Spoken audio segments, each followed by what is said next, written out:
ఓం మహాగణపతే నమః. ఈ వారము అంటే ఏప్రిల్ 27 నుంచి మే 3వ తేదీ వరకు ఉన్నటువంటి రాశి ఫలితాలు ఏ విధంగా ఉన్నాయో చూద్దాము. ముందుగా ఈ వారంలో ఉన్నటువంటి గ్రహస్థితిని ఒకసారి కనుక మనం చూసినట్టయితే ఈ వారంలో ముఖ్యంగా మనకి శుక్రుడు మీనరాశిలో సంచారం చేస్తున్నాడు. అదేవిధంగా రాహు కూడా మీనరాశిలోనే సంచారం చేస్తున్నాడు. రవి మేషరాశిలో మనకి సంచారం అనేది ఉంటుంది. ఇక బుధుడు మేషరాశిలో సంచారం అనేది ఉంటుంది. ఇక గురువు వచ్చేసి మనకు వృషభ రాశిలో సంచారం అనేది ఉంటుంది. శని మనకి మీనరాశిలో సంచారం అనేది ఉంటుంది. ఇక కేతు కన్యా రాశిలో సంచారం అనేది ఉంటుంది. ఇవి స్థూలంగా ఈ వారంలో ఉన్నటువంటి గ్రహస్థితి. అదేవిధంగా మనకు చంద్రుని యొక్క గ్రహస్థితిని కూడా ఒకసారి గమనించినట్టయితే చంద్రుడు మనకు మేషరాశిలోను, అదేవిధంగా వృషభ రాశిలోను, మిథున రాశిలోను, కర్కటక రాశిలో కూడా సంచారం అనేది ఉంటుంది. ఈ సంచారాలని ఆధారంగా చేసుకొని మనము ద్వాదశ రాశులకు ఈ వారంలో అంటే ఏప్రిల్ 27 నుంచి 30వ తేదీ వరకు ఈ వారంలో ఉన్నటువంటి రాశి ఫలితాలు ఏ విధంగా ఉన్నాయో చూద్దాము. ఇక మిథున రాశి వారి యొక్క ఫలితాలు కనుక ఈ వారంలో చూసుకున్నట్టయితే మిథున రాశి వారికి మిశ్రమ ఫలితాలు అధికంగా గోచరిస్తున్నాయి.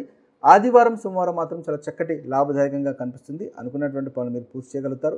స్నేహితులతో బంధువులతో ఆనందంగా గడపగలుగుతారు. ముఖ్యంగా వృత్తి విషయంలో అనుకూలత ఉంది. నెట్వర్క్ విషయంలో మీకు అనుకూలంగా ఉంది. మీరు బంధువులతో స్నేహితులతో ఆనందంగా గడుపుతారు. ఇన్వెస్ట్మెంట్స్ వల్ల లాభాలు కనిపిస్తున్నాయి.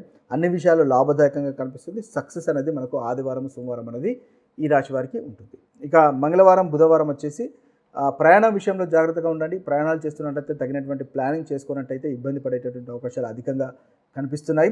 ఆరోగ్య విషయంలో జాగ్రత్తగా ఉండండి. లేజీగా ఉండకుండా ఉండడం అనేది మీకు చెప్పదగినటువంటి సూచన. ఇక గురువారం శుక్రవారం వచ్చేసి మళ్ళీ చక్కటి ఫలితాలు అధికంగా గోచరిస్తున్నాయి. అనుకున్నటువంటి పనులు మీరు పూర్తి చేయగలుగుతారు.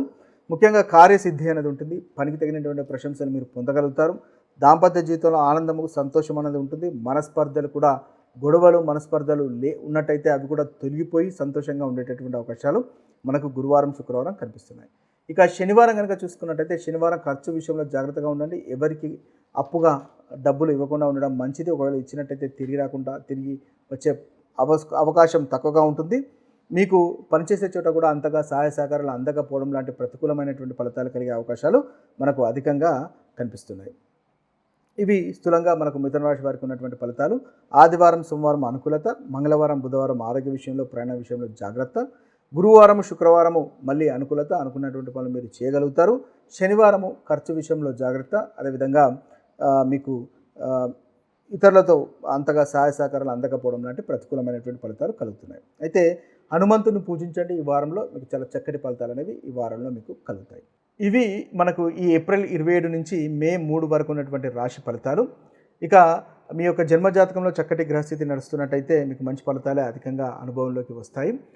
ఇవి స్థూలంగా ఈ వారంలో ఉన్నటువంటి రాశి ఫలితాలు. ఇక మరొక వీడియోలో మరొక రాశి ఫలితాలతో కలుద్దాము. అంతవరకు సెలవు. సర్వే జన సుజనో భవంతు, సర్వే సుజన సుఖినో భవంతు. నమస్తే.